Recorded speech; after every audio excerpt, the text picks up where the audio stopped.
自己就滿意嘅。咁對未來有乜睇法咧？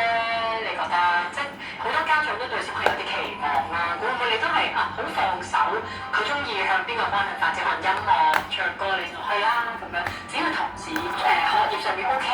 就 OK 㗎啦咁樣咧？係嘅，我自己係偏向呢個諗法嘅，因為我覺得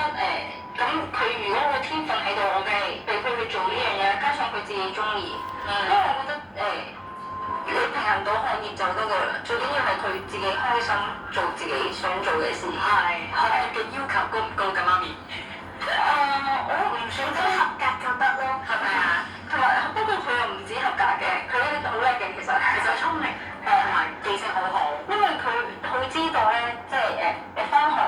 其實每日有8個鐘喺學校㗎嘛，你只要有留心聽書咧，其實都會識晒8個鐘啦。但我想講咧，我哋喺學校學嘅就學咗6個鐘，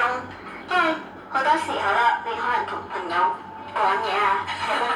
因為我哋通常係 lunch time 同埋 snack time 用咗2個鐘啦，咁跟住可能我哋會放可能等其他人嘅時候啊，或者我哋可能老師俾多一個 break 仔啊，咁都嘥咗好多時間。